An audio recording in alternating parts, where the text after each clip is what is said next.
Hi students, in this video we are going to discuss the next topic, that is characteristics of database approach.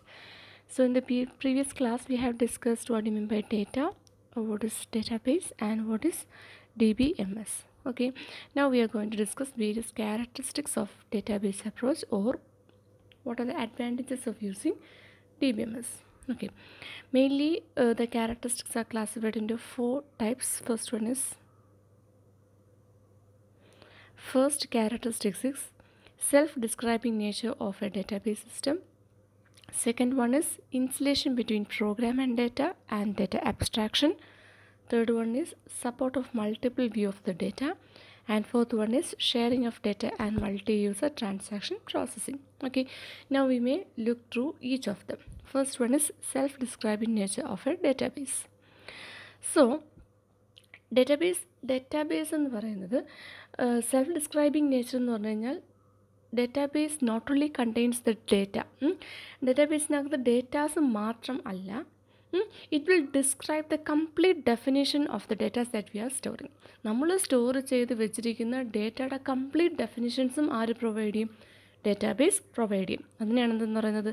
Self describing nature എന്ന് പറയുന്നത്. Okay, so database system not only contains the database itself but also a complete definition or description of the database structure and constraints. Means ആ ഒരു ഡേറ്റാബേസിൽ എന്തൊക്കെ ഡേറ്റാസാണ് store ചെയ്തിരിക്കുന്നത്, അവരുടെ complete definitions and it's descriptions.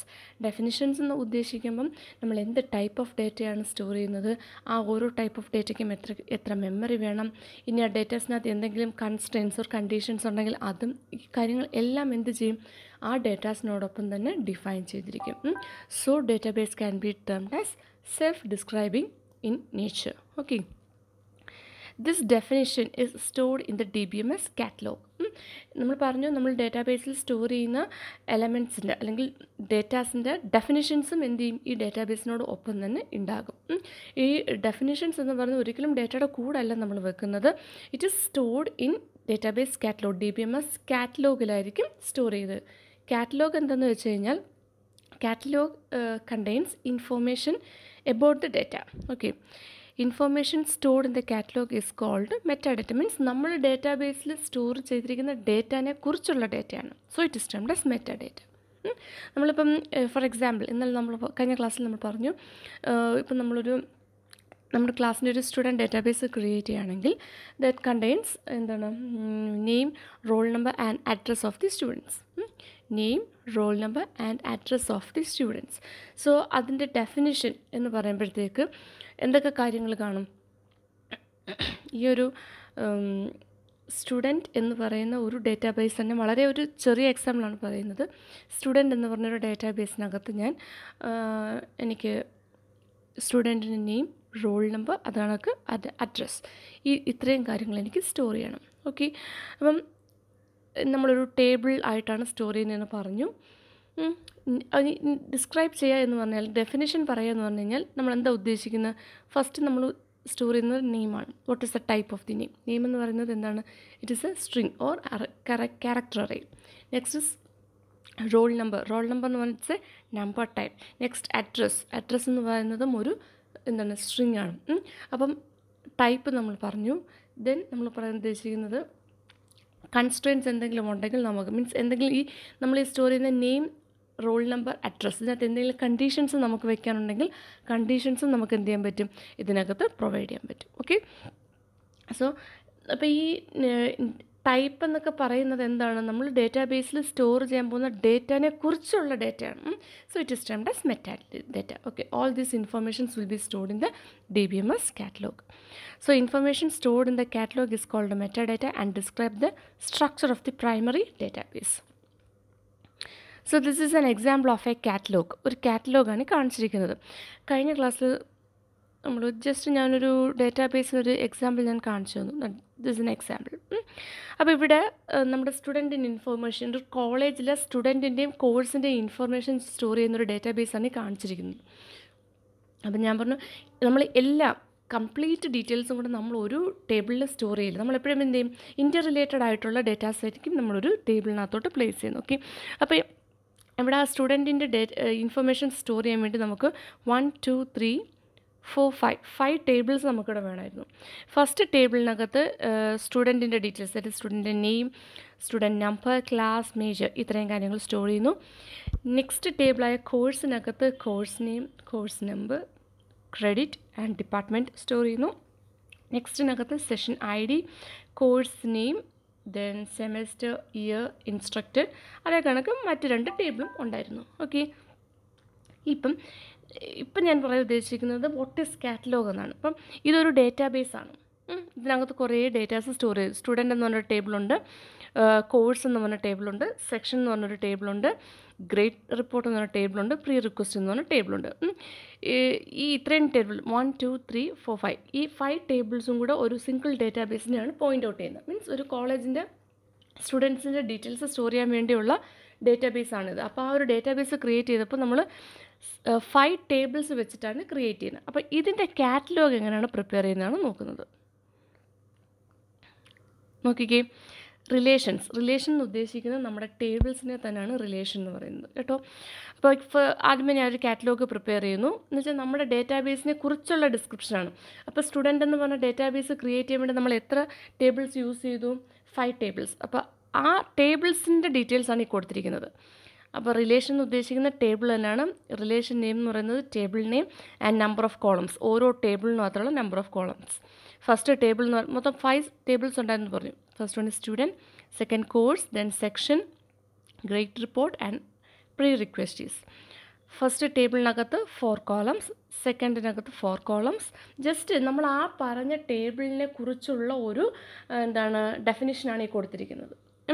മൊത്തം നമുക്ക് ആ ഒരു സ്റ്റുഡൻറ്റ് ഡേറ്റാബേസ് ക്രിയേറ്റ് ചെയ്തപ്പോൾ നമുക്ക് മൊത്തം 5 ടേബിൾസ് ഉണ്ടായിരുന്നു. അതിനെ നമ്മളൊരു ടേബിളിനകത്ത് വെച്ചു. ഓരോ ടേബിളിനും അല്ലെങ്കിൽ ഓരോ റിലേഷനും എത്ര കോളംസ് ഉണ്ട്? 4 കോളംസ് ഉണ്ട്. Okay, so this is A catalogue. Next ഇനി അർത്ഥം വേറെ എൻട്രി എന്ന് പറയുന്നത് നമ്മുടെ ഡേറ്റാബേസിനകത്തുള്ള കംപ്ലീറ്റ് കോളംസിൻ്റെ ഡീറ്റെയിൽസ് വെച്ചും കൊണ്ട് ഞാനൊരു കാറ്റലോഗ് പ്രിപ്പയർ ചെയ്തു. എന്നുവെച്ചാൽ ആ 5 ടേബിൾസിലും കൂടെ എത്ര കോളംസ് ഉണ്ട് ആ കോളംസിലെല്ലാം ഞാൻ ലിസ്റ്റ് ചെയ്ത് കൊടുത്തു. ഓരോ കോളംസിനും ക്യാരക്ടേഴ്സ് കൊടുത്തു. ഇനി ഏത് ടേബിളിലാണ് ഇത് ബിലോങ് ചെയ്യുന്നത് നോക്കിക്കേ.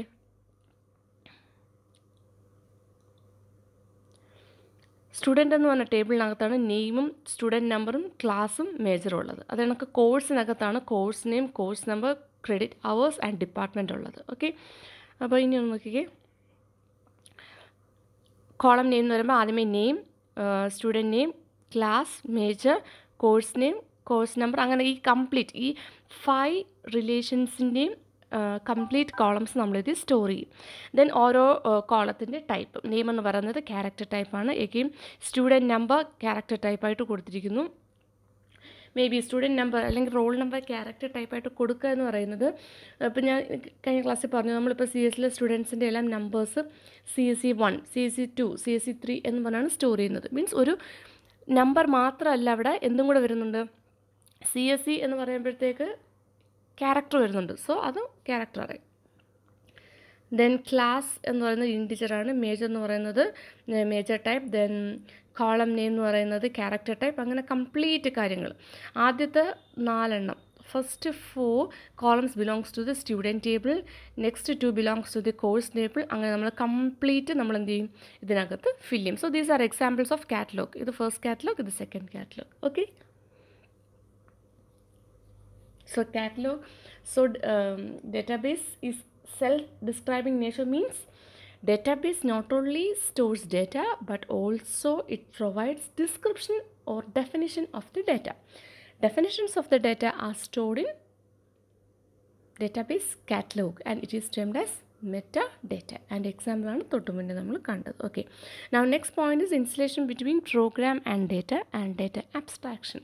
അപ്പം ഡേറ്റാബേസിൻ്റെ ഡെഫിനിഷനിൽ തന്നെ പറഞ്ഞിട്ടുണ്ടായിരുന്നു, it is a collection of interrelated datas and set of programs to access those data. അല്ലേ, DBMSൻ്റെ ഡെഫിനിഷനിൽ നമ്മൾ പറഞ്ഞിട്ടുണ്ടായിരുന്നു, it is a collection of interrelated datas and set of programs to access those data. ഒരിക്കലും ഇത് രണ്ടും interlink ചെയ്ത് കിടക്കുകയല്ല. ഡേറ്റയും അതിനെ ആക്സസ് ചെയ്യാനുള്ള പ്രോഗ്രാമും ഒരിക്കലും ഇൻ്റർലിങ്ക് ചെയ്ത് കിടക്കില്ല. They are independent of each other. Means നമുക്കിപ്പോൾ എന്തെങ്കിലും ഒരു പ്രോഗ്രാമിന് ചേഞ്ച് വരുത്തണമെങ്കിൽ we can make changes without affecting the data. Okay, so we can say there is an insulation. Insulation means isolation എന്നാണ് ഉദ്ദേശിക്കുന്നത്. There is an insulation between program and data abstraction. Okay, so the structure of data file is stored in DBMS catalog separately from the access program. ഈ DBMS എന്ന് പറയുന്നത് നമ്മൾ separate ആയിട്ടാണ് വെച്ചിരിക്കുന്നത്. Okay, ആ DBMSലെ datas അല്ലെങ്കിൽ കാറ്റലോഗും നമ്മൾ അത് ആക്സസ് ചെയ്യാൻ എഴുതുന്ന പ്രോഗ്രാമും തമ്മിൽ യാതൊരു ഇൻ്റർലിങ്കിങ് ഉണ്ടാവില്ല. എന്ന് വെച്ചാൽ നമ്മൾ പ്രോഗ്രാമിനകത്ത് എന്തെങ്കിലും ഒരു ചേഞ്ചസ് വരുത്തിയാൽ it will never get reflected in the catalogue. So this property is termed as program data independence. Means അവർ തമ്മിൽ എന്തില്ല, there does not occur a dependency. So we can say program data independence. The characteristics that allow program data independence and program operation independence is called data abstraction. Okay, അതാണ് നമുക്ക് എന്ത് type of ഓപ്പറേഷൻസും വേണമെങ്കിലും എന്ത് ചെയ്യാൻ പറ്റും, we can make without affecting the datas. Okay, so the insulation between program and data means what? We are നമ്മൾ ഡേറ്റാസിനെ store ചെയ്തിരിക്കുന്നതും അതിന് access ചെയ്യാൻ വേണ്ടിയുള്ള പ്രോഗ്രാം എഴുതിയിരിക്കുന്നതും തമ്മിൽ എന്തില്ല, ദേ ആർ ക്ലിയർലി സെപ്പറേറ്റഡ്. ഒരു ഇൻ്റർലിങ്കിങ്ങും അവർ തമ്മിൽ ഉണ്ടാവില്ല. Means they are separated. Means നമ്മൾ ആ പ്രോഗ്രാമിനകത്ത് എന്ത് ചേഞ്ചസ് വരുത്തിയാലും it will never get reflected in the ഡേറ്റാബേസിൽ അത് റിഫ്ലക്റ്റ് ചെയ്യില്ല. ഈ ഒരു പ്രോപ്പർട്ടീനെയാണ് പറയുന്നത് program data independence, because they are independent of each other. Okay, next is support of multiple views of the data. ഇതിന് ബെസ്റ്റ് എക്സാമ്പിൾ എന്ന് പറഞ്ഞു കഴിഞ്ഞാൽ സ്റ്റേറ്റ്മെൻറ്റ് ഒന്നോന്ന് നോക്കുക. Support of multiple view of the data means same സോഫ്റ്റ്വെയറിനകത്ത് തന്നെ നമുക്ക് multiple views വരും. അതിപ്പോൾ നമ്മുടെ കോളേജ് മാനേജ്മെൻറ്റ് സിസ്റ്റം മീൻസ് ലിൻവേസിൻ്റെ ഒരു വ്യൂ ആണെങ്കിലും കറക്റ്റാണ്. മീൻസ് അതിനകത്ത് ആരൊക്കെയാണ്, അതിനകത്തുള്ള ലോഗിൻ എന്ന് പറയുന്ന ആരൊക്കെയാണ്, ഫാക്കൽറ്റി ലോഗിൻ ഉണ്ട്, ദെൻ സ്റ്റുഡൻറ്റ് ലോഗിൻ ഉണ്ട്, ദെൻ പേരൻറ്റ് ലോഗിൻ ഉണ്ട്. ഓക്കെ, സ്റ്റുഡൻറ്റ് ലോഗിനിൽ കാണുന്ന ഒരു വ്യൂ ആയിരിക്കില്ല നമ്മൾ ഫാക്കൽറ്റി വ്യൂവിൽ കാണുന്നത്. It's entirely different. Means same സോഫ്റ്റ്വെയറിൽ തന്നെ മൾട്ടിപ്പിൾ വ്യൂസ് പ്രൊവൈഡ് ചെയ്യാൻ പറ്റും. ഈ ഫാക്കൽറ്റിയോ സ്റ്റുഡൻറ്റോ കാണുന്ന ഒരു വ്യൂ ആയിരിക്കില്ല പേരൻറ്റ് ലോഗിൻ ചെയ്യുമ്പോൾ കാണുന്നത്, അല്ലേ? ഓരോരുത്തർക്കും ആ ഓരോ യൂസേഴ്സിനനുസരിച്ചുള്ള വ്യൂ ആയിരിക്കും ദാറ്റ് പെർട്ടിക്കുലർ സോഫ്റ്റ്വെയർ പ്രൊവൈഡ് ചെയ്യുന്നത്. So we can say it support multiple view of the data. Okay, concept clear ആയെന്ന് വിശ്വസിക്കുന്നു. A database has many users. Each user may require a different perspective or view of the database. ഇപ്പോൾ സ്റ്റുഡൻറ്റിന് login ചെയ്യുമ്പോൾ ചിലപ്പോൾ ഒരു faculty login ചെയ്യുമ്പോൾ faculty കിട്ടുന്ന അത്രയും view ആർക്ക് കിട്ടില്ല, അത്രയും കണ്ടൻസ് ചിലപ്പോൾ സ്റ്റുഡൻറ്റ് ലോഗിൻ ചെയ്യുമ്പോഴത്തേക്ക് കിട്ടില്ല. സ്റ്റുഡൻറ്റ് ഓരോരുത്തർക്കും ഓരോ പെർമിഷൻസ് ഉണ്ട് അല്ലെങ്കിൽ ഓതറൈസേഷൻസ് ഉണ്ട്, അത്രയും കാര്യങ്ങൾ മാത്രമേ നമുക്ക് വ്യൂ ചെയ്യാൻ പറ്റൂ. ഫാക്കൽറ്റിക്ക് ആകുമ്പോൾ കുറച്ചും കൂടെ ഹയർ ലെവലിൽ നമുക്ക് എന്ത് ചെയ്യാൻ പറ്റും, അതിനകത്തുള്ള ഡേറ്റാസ് സ്റ്റോർ ചെയ്യുന്നത് വ്യൂ ചെയ്യാൻ പറ്റും. പക്ഷേ സ്റ്റുഡൻസിനെല്ലാം അത്രയും ഡേറ്റാസ് വ്യൂ ചെയ്യാൻ പറ്റിയെന്ന് വരത്തില്ല. മനസ്സിലായോ? ഓരോരുത്തർക്കും ഓരോ വ്യൂ ആയിരിക്കും. പേരൻസിനും വേറൊരു സെപ്പറേറ്റ് വ്യൂ ആയിരിക്കും പ്രൊവൈഡ് ചെയ്യുന്നത്. അല്ലാതെ ഒരു സോഫ്റ്റ്വെയറിനകത്ത് നമ്മൾ സ്റ്റോർ ചെയ്ത കംപ്ലീറ്റ് ഡേറ്റാസിൻ്റെ വ്യൂ എല്ലാവർക്കും കൊടുക്കില്ല. ആ സോഫ്റ്റ്വെയറിൻ്റെ ഇപ്പം നമ്മുടെ ഹെഡ് ഓഫ് ദി ഇൻസ്റ്റിറ്റ്യൂഷന് അതിനകത്തൊരു ലോഗിൻ ഉണ്ടെങ്കിൽ ഹെഡ് ഓഫ് ദി ഇൻസ്റ്റിറ്റ്യൂഷന് ചിലപ്പം ആ ഒരു സോഫ്റ്റ്വെയറിൻ്റെ കംപ്ലീറ്റ് വ്യൂ അതിനകത്ത് സ്റ്റോർ ചെയ്തിരിക്കുന്ന കംപ്ലീറ്റ് ഡേറ്റാസിൻ്റെ വ്യൂ ഉണ്ടായിരിക്കും. അപ്പം അത്രയും വ്യൂ ആർക്കുണ്ടാവില്ല, സ്റ്റാഫിനുണ്ടാവില്ല. അതിൻ്റെ അത്രയും പോലും വ്യൂ ചിലപ്പം സ്റ്റുഡൻസിന് ഉണ്ടാവില്ല. ഓക്കെ, അനദർ എക്സാമ്പിൾ ഞാൻ പറയുകയാണെങ്കിൽ ഒരു ബാങ്കിങ്ങിൻ്റെ സോഫ്റ്റ്വെയർ. ഇപ്പം I am a user, I have an account. അപ്പം ഞാൻ എന്ത് ചെയ്യാൻ പറ്റും, എനിക്കിപ്പോൾ ഒരു അക്കൗണ്ട് എൻ്റെ അക്കൗണ്ടിൽ കയറി എനിക്ക് എന്തൊക്കെ ചെയ്യാൻ പറ്റും, എൻ്റെ അക്കൗണ്ടിൽ കയറി I can view my account balance, my transaction statements, ഇത്രയും കാര്യങ്ങളൊക്കെ എനിക്ക് കാണാൻ പറ്റുള്ളൂ. പക്ഷേ if I am a clerk in the bank, ഞാൻ ബാങ്കിലെ ക്ലർക്കാണ് അല്ലെങ്കിൽ ഒരു ഓഫീസറാണെങ്കിൽ I have view of multiple users, പല ആൾക്കാരുടെയും പല കാര്യങ്ങളും വീണ്ടും എനിക്ക് കാണാൻ പറ്റും. ഓക്കെ, അതിനാണ് എന്താണെന്ന്. പക്ഷേ എല്ലാവരും സെയിം സോഫ്റ്റ്വെയറിൽ ബാങ്കിങ്ങിൻ്റെ ഒരൊറ്റ സോഫ്റ്റ്വെയറിലായിരിക്കും കയറുന്നത്. പക്ഷേ depending on the type of the user, the view of the users also make it different. This termed as multiple view of the data. Next is sharing of data and multi-user transaction processing. Sharing of data and multi-user transaction processing means at the same time രണ്ട് users same ഡേറ്റേനെ access ചെയ്യുകയാണെങ്കിൽ അല്ലെങ്കിൽ updations വരുത്താൻ ശ്രമിക്കുകയാണെങ്കിൽ അവിടെ ഒരു mismatch വരാത്ത രീതിയിൽ എന്ത് ചെയ്യണം, ആ ഒരു പ്രോസസ്സിങ് പെർഫോം ചെയ്യണം. അതിനെയാണ് എന്തെന്ന് പറയുന്നത്, sharing of data and multi user transaction processing. ആ ട്രാൻസാക്ഷൻ പ്രോസസ്സിംഗ് എന്ന് പറഞ്ഞ ടേമൊക്കെ, ട്രാൻസാക്ഷൻ പ്രോസസ്സിംഗ് എന്ന് പറഞ്ഞാൽ നമ്മുടെ DBMSലെ ലാസ്റ്റ് മൊഡ്യൂളാണ്. ഓക്കെ, അപ്പോൾ ആ ടേമൊക്കെ വളരെ കറക്റ്റായിട്ട് ഇനി വരുന്ന സെക്ഷൻസിൽ നമുക്ക് മനസ്സിലാകും. Okay, so DBMS must include concurrency control softwares, that is to ensure that several users trying to update the same data do so in a controlled manner so that the result of the update is correct. Means multiple users same ഡേറ്റനെ update ചെയ്യുമ്പോൾ നമ്മളവിടെ concurrency control എന്ന് പറയുന്ന ഒരു method നമ്മൾ implement ചെയ്യും. എന്ന് വെച്ചാൽ ആര് ചേഞ്ചസ് വരുത്തിയാലും ലാസ്റ്റ് കറക്റ്റ് റിസൾട്ടായിരിക്കണം പ്രൊഡ്യൂസ് ചെയ്യേണ്ടത്. ഓക്കെ, സോ അത് ഈ ഒരു സ്റ്റേറ്റ്മെൻറ്റ് എന്ന് പറഞ്ഞാൽ entirely comes under last module. Okay, ഈ പറഞ്ഞ കൺകറൻസി കൺട്രോളും ട്രാൻസാക്ഷൻ പ്രോസസ് ഈ ടേംസ് എല്ലാം നമ്മളിവിടെ ഡിസ്കസ് ചെയ്യും. തൽക്കാലം നമ്മൾ ഇത്രയും മാത്രം മനസ്സിലാക്കിയാൽ മതി. Okay, then DBMS must enforce several transaction properties such as isolation property, atomicity property, etc. Next we are going to discuss what are the actors on this scene. Okay, actors on the scene എന്ന് പറയുന്നത് ആ ഒരു DBMSൻ്റെ actors means അല്ലെങ്കിൽ ആരൊക്കെയാണ് അതിനെ അതുമായിട്ട് involve ചെയ്യുന്ന users ആരൊക്കെയാണ്, അതാണ് ആക്ടേഴ്സ് ഓൺ ദ സീൻ എന്ന് പറഞ്ഞ ഉദ്ദേശം. എന്ന് വെച്ചാൽ അതുമായിട്ട് ബന്ധപ്പെട്ട ആൾക്കാർ. Okay, so the people whose job involves the day-to-day use of a large database are called actors on the scene. Okay, the people whose job involves the day-to-day use of a large database. എന്നുവെച്ചാൽ ഈ ഡേറ്റാബേസിന് എന്നും എന്താണ് അതുമായിട്ട് daily interact ചെയ്യുന്ന പീപ്പിളിനെയാണ് നമ്മൾ എന്തെന്ന് പറയുന്നത്, actors on the scene എന്ന് പറയുന്നത്. അപ്പം മെയിൻലി നമുക്ക് ആക്ടേഴ്സ് ഓൺ ദി സീൻ എന്ന് പറഞ്ഞാൽ 4 ടൈപ്സ് ഉണ്ട്. First one database administrator. Database administrator എന്തായാലും എന്തായിരിക്കും ഈ ഡേറ്റാബേസുമായിട്ട് സ്ഥിരം ഇൻട്രാക്ട് ചെയ്യുന്നുണ്ടായിരിക്കും. Next is database designer, then end user, then system analyst and application programmer or it is termed as software engineers. Okay, so actors on the scene എന്ന് പറഞ്ഞു കഴിഞ്ഞാൽ ആരാണ്, the people whose job involves the day-to-day interaction with the database. Mainly actors എന്ന് പറയുമ്പോൾ ആരൊക്കെ വരാം, first one and the main actor എന്ന് പറഞ്ഞാൽ ആരെന്നായിരിക്കും, database administrator who has a central control over the database. നമ്മൾ ആ ക്രിയേറ്റ് ചെയ്തേക്കുന്ന കംപ്ലീറ്റ് ഡേറ്റാബേസിൻ്റെ സെൻട്രൽ കൺട്രോളുള്ള ആളാണ് ആരെന്ന് പറയുന്നത്, ഡേറ്റാബേസ് അഡ്മിനിസ്ട്രേറ്റർ എന്ന് പറയുന്നത്. Okay, so database administrator, then database designer, then end users and system analyst or application programmer, single wordil പറഞ്ഞു കഴിഞ്ഞാൽ software engineers. Okay, now we may discuss each of one. First one is database administrator.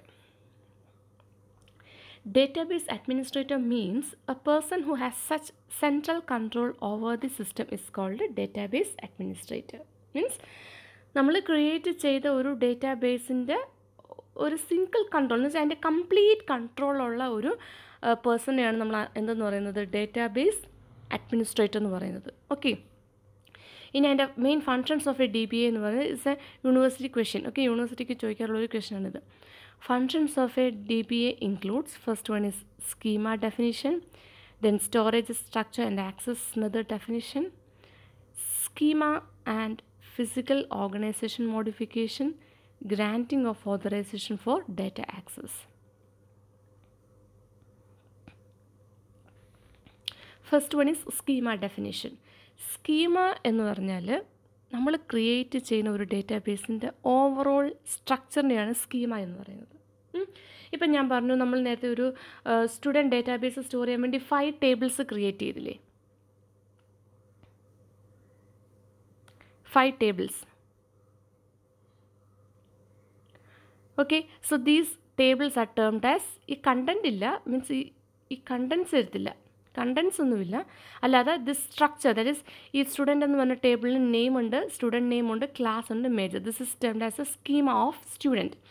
കോഴ്സിൻ്റെ schema എന്ന് പറയുമ്പോഴത്തേക്ക് course name, course number, course credit hours, department. So this is A schema of A database. Okay, അപ്പോൾ ആ schema define ചെയ്യാം. Means നമ്മൾ create ചെയ്യുന്ന ഒരു ഡേറ്റാബേസിനകത്ത് എത്ര ടേബിൾസ് വേണം, ആ ഓരോ ടേബിളിലും എത്ര ആട്രിബ്യൂട്ട്സ് വേണം, അല്ലെങ്കിൽ ആട്രിബ്യൂട്ട്സ് എന്താണെന്ന് നമ്മൾ പറയും കേട്ടോ. എന്തൊക്കെ ഡേറ്റാസാണ് ടേബിളിൽ സ്റ്റോർ ചെയ്യേണ്ടത്, ആ ഒരു കാര്യം ഡിഫൈൻ ചെയ്യുന്ന ആരായിരിക്കും? ഡേറ്റാബേസ് അഡ്മിനിസ്ട്രേറ്റർ ആയിരിക്കും. Okay, so the database administrator create the original database schema. Schema എന്ന് പറയുന്നത് എന്താണ്? സ്ട്രക്ചർ തന്നെയാണ് നമ്മൾ സ്കീമ എന്ന് പറയുന്നത്. Database schema by executing a set of data definition statement in the DDL. Okay, അപ്പം നമുക്ക് ഇതണക്ക് ഈ ഒരു ടേബിൾ ക്രിയേറ്റ് ചെയ്യാൻ വേണ്ടി കുറച്ച് സെറ്റ് ഓഫ് ഡെഫിനിഷൻസ് ഉണ്ട്. DDL എന്ന് പറയും. DDL means data definition language.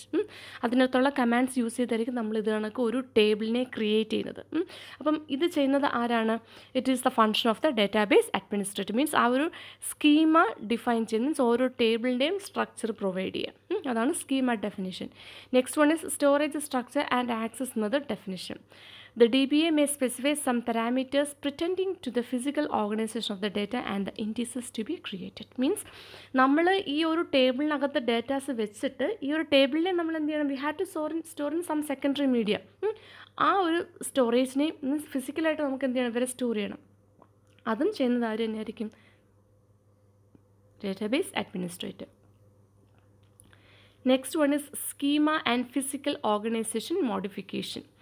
The DBA carries out changes to the schema and physical organization to reflect the changing needs of the organization or the alter physical organization to improve performance. Means നമ്മളിപ്പോൾ database administrator ഇപ്പോൾ ഒരു table create ചെയ്തു, means ഒരു schema create ചെയ്തു. പക്ഷേ consider ചെയ്യുക, നമ്മുടെ ക്ലാസ്സിൻ്റെ ഒരു ഡേറ്റാബേസ് ഒരു സ്ട്രക്ചർ ഞാൻ ഫോം ചെയ്തു, ഒരു ടേബിൾ ഞാൻ ക്രിയേറ്റ് ചെയ്തു. നെയിം, അഡ്രസ്, റോൾ നമ്പർ, ഇത്രയും കാര്യം. നെയിം, അഡ്രസ്, റോൾ നമ്പർ, ഈ 3 ഫീൽഡ് വെച്ചും കൊണ്ട് ഞാൻ ഒരു ടേബിൾ ക്രിയേറ്റ് ചെയ്തു, ഒരു സ്കീമ ഡിഫൈൻ ചെയ്തു. പക്ഷേ എന്നിട്ട് ഞാൻ കംപ്ലീറ്റ് സ്റ്റുഡൻസിൻ്റെ ഡീറ്റെയിൽസ് ഞാൻ എന്ത് ചെയ്തു? എൻ്റർ ചെയ്തു. 69 സ്റ്റുഡൻസിൻ്റെ ഡീറ്റെയിൽസ് ഞാൻ എൻ്റർ ചെയ്തു. But now I want to store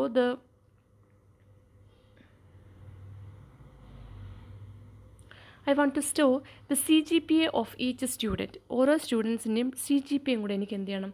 I have to store ചെയ്യണമെങ്കിൽ ഞാൻ ആദ്യമേ നമ്മുടെ ടേബിളിനകത്ത് ഏത് ഫീൽഡും കൂടെ കൊണ്ടുവരണം? CGPA എന്ന് പറഞ്ഞ ഫീൽഡും കൂടെ കൊണ്ടുവരണം. Means we are changing the സ്കീമേനെ ചേഞ്ച് ചെയ്യണം. അതേ കണക്ക് ഫിസിക്കൽ ലൊക്കേഷനിലും എനിക്ക് എന്ത് ചെയ്യണം? CGPA ആഡ് ചെയ്യാനുള്ള ആ ഒരു സ്പേസും കൂടെ പ്രൊവൈഡ് ചെയ്യണം. ഓക്കെ, അപ്പോൾ ഈ ചേഞ്ചസും ആര് തന്നെ ആയിരിക്കും വരുത്തുന്നത്? Modifications of the schema and also in the physical location will be made by the database administrator. Next is granting of authorization for data access. The authorization information is kept in a special system structure that the database system consult whenever a user tries to access the data in the system. Means authorization എന്ന് പറഞ്ഞു കഴിഞ്ഞാൽ ഏറ്റവും best example നമ്മുടെ ലിൻവേസിൽ faculty has the authorization to read and write data. മീൻസ് ഇപ്പം ഒരു faculty ലോഗിനിൽ നമ്മൾ കയറി കഴിഞ്ഞാൽ എന്ത് ചെയ്യാൻ പറ്റും? ഫാക്കൽറ്റിക്ക് അറ്റൻഡൻസിനകത്ത് എൻട്രി ചെയ്യാൻ പറ്റും, അത് കണക്ക് സീരിയസിൻ്റെ മാർക്കിൽ എൻട്രി ചെയ്യാൻ പറ്റും, ഇങ്ങനത്തെ കാര്യങ്ങളൊക്കെ ചെയ്യാം. പക്ഷേ നമ്മളിപ്പോൾ if you are using A student login, ഒരു സ്റ്റുഡൻറ്റ് വഴിയാണ് ഞാൻ ആ ലിൻവേ സോഫ്റ്റ്വെയറിൽ കയറിയെങ്കിൽ അവിടെ നമുക്ക് എന്ത് ഓതറൈസേഷനേ ഉള്ളൂ? ഓൾറെഡി ഇട്ട് വെച്ചിരിക്കുന്ന അറ്റൻഡൻസ് അല്ലെങ്കിൽ എൻട്രി ചെയ്തിരിക്കുന്ന സീരീസ് മാർക്ക് വ്യൂ ചെയ്യാനുള്ള അല്ലെങ്കിൽ റീഡ് ചെയ്യാനുള്ള ഒരു ഓതറൈസേഷനേ ഉള്ളൂ. ഒരിക്കലും സ്റ്റുഡൻറ്റ് ലോഗിനിൽ കയറി കഴിഞ്ഞാൽ അവിടെ അറ്റൻഡൻസ് എൻട്രി ചെയ്യാനോ അല്ലെങ്കിൽ സീരീസ് മാർക്ക് എൻട്രി ചെയ്യാനോ അല്ലെങ്കിൽ അസൈൻമെൻറ്റ് മാർക്ക് എൻട്രി ചെയ്യാനോ ഉള്ളൊരു ഓതറൈസേഷൻ ഉണ്ടാവില്ല. ഓക്കെ, അപ്പം ഈ ഓതറൈസേഷൻസ് ഫാക്കൽറ്റീസിന് അതെല്ലാം എൻട്രി ചെയ്യാനുള്ള ഓതറൈസേഷൻ ഉണ്ട്, സ്റ്റുഡൻസിന് അതെല്ലാം വ്യൂ ചെയ്യാനുള്ള ഓതറൈസേഷനേ ഉള്ളൂ. അപ്പോൾ ഈ ഓതറൈസേഷൻ ഓരോ യൂസേഴ്സിനും ഉള്ള ഓതറൈസേഷൻ ഗ്രാൻറ്റ് ചെയ്യുന്നതും ആര് തന്നെ ആയിരിക്കും? ഡേറ്റാബേസ് അഡ്മിനിസ്ട്രേറ്റർ ആയിരിക്കും. It's an important question. Okay, so the authorization of database administrator includes schema definition, storage structure and access method definition, then schema and physical organization, then granting of authorization for data use. Okay,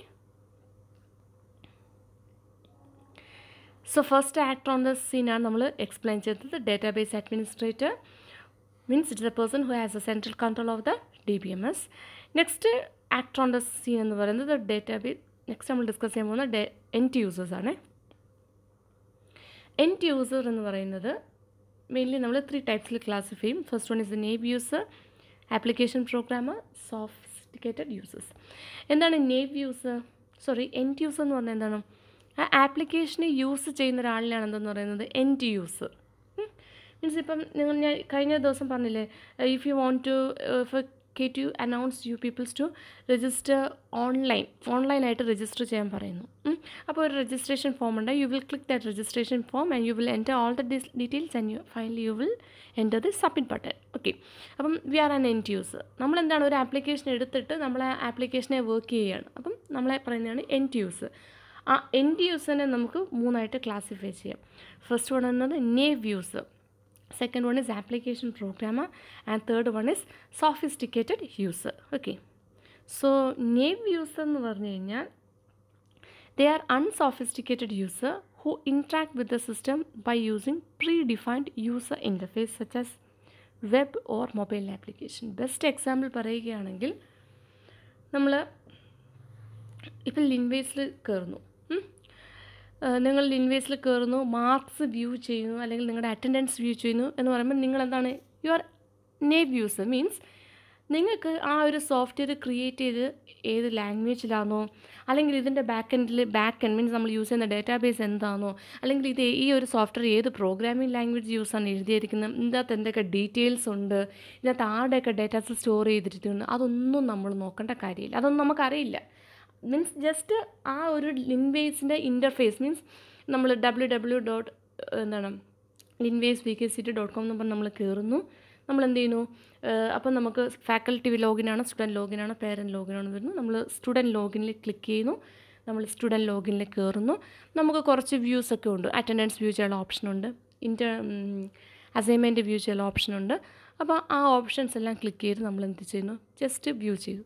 അല്ലാതെ ഈ ഒരു software എങ്ങനെ create ചെയ്തെന്നോ, ഏത് programming language use ചെയ്യുന്നു, ഏത് ഡേറ്റാബേസാണ് use ചെയ്തേക്കുന്നതെന്നോ ഒന്നും നമുക്കിതിനെക്കുറിച്ച് അറിയില്ല. നമുക്ക് ആ പ്രൊവൈഡ് ചെയ്തിട്ടുള്ള ഇൻ്റർഫേസ് വെച്ച് നമ്മൾ എന്ത് ചെയ്യുന്നു? നമ്മൾ ജസ്റ്റ് ആ ഒരു സോഫ്റ്റ്വെയറിൽ കയറുന്നു. Okay, such type of users are termed as naive user. They are also termed as unsophisticated user. Means നമുക്കതിനെക്കുറിച്ച് നമുക്കതിനെക്കുറിച്ച് അറിവില്ലാത്ത യൂസേഴ്സിനാണ് അൺസോഫിസ്റ്റിക്കേറ്റഡ് യൂസേഴ്സ് എന്ന് പറയുന്നത്. Okay, so naive users are unsophisticated users who interact with the system by using pre-defined user interface such as web or mobile application. Typical user interface is a form interface where the user can fill in the appropriate field of the form. Just നമ്മുടെ വെബ്സൈറ്റിന് address കൊടുക്കുമ്പോഴത്തേക്ക് എന്ത് വരും? അവിടെ you have to provide the student username and password, then submit button click ചെയ്യുക. നിങ്ങൾ enter ആകുന്നു. അതിനകത്ത് കുറേ മെനു ബട്ടൺസ് ഉണ്ടാകും. if you want to view the assignment, then you have to click that menu. If you want to view the attendance, you have to click that options and so on. Okay, such type of users are termed as naive users. Next one is applications programmers. Means they are computer professionals who write application programs. Application programs എഴുതുന്ന യൂസേഴ്സിനെയാണ് നമ്മൾ എന്തെന്ന് പറയുന്നത്? Application programmers എന്ന് പറയുന്നത്. They are computer professionals. They can choose many tools to develop user interface. Okay, അപ്പോൾ ഈ ഒരു സോഫ്റ്റ്വെയർ ക്രിയേറ്റ് ചെയ്യുന്ന കമ്പ്യൂട്ടർ പ്രൊഫഷണൽസിനെയാണ് എന്തെന്ന് പറയുന്നത്? ആപ്ലിക്കേഷൻ പ്രോഗ്രാമേഴ്സ് എന്ന് പറയുന്നത്. നെക്സ്റ്റ് ടൈപ്പ് എന്ന് പറയുന്നത് സോഫിസ്റ്റിക്കേറ്റഡ് യൂസേഴ്സ്. മീൻസ് കുറച്ചും കൂടെ ഇൻ്റലിജൻ്റ് ആയിട്ടുള്ള യൂസേഴ്സിനെയാണ് സോഫിസ്റ്റിക്കേറ്റഡ് യൂസേഴ്സ് എന്ന് പറയുന്നത്. They interact with the system without writing programs. അവരൊരിക്കലും ഒരു ഡേറ്റാബേസ് സിസ്റ്റമായിട്ട് ഇൻട്രാക്ട് ചെയ്യുമ്പോഴത്തേക്ക് പ്രോഗ്രാംസ് ഒന്നും റൈറ്റ് ചെയ്യത്തില്ല. Instead they form request in the form of queries കൊടുത്തിട്ടായിരിക്കും എന്ത് ചെയ്യുന്നത്? ഒരു ഡേറ്റാബേസുമായിട്ട് ഇൻട്രാക്ട് ചെയ്യുന്നത്. Okay, so instead they forms their request using a database query language or by using tools such as database analyst softwares. Analysts who submit queries to explore data in the database falls in this category. Okay, so they are termed as sophisticated users. അവരൊരിക്കലും എന്ത് ചെയ്യത്തില്ല? നമ്മുടെ ഡേറ്റാബേസുമായിട്ട് direct interact ചെയ്യില്ല. പകരം അവർ ഏതെങ്കിലും ഒരു database query ലാംഗ്വേജിൻ്റെ queries use ചെയ്തായിരിക്കും നമ്മുടെ സോഫ്റ്റ്വെയറുമായിട്ട് interact ചെയ്യുന്നത്. Okay, so that's all for now. Thank you.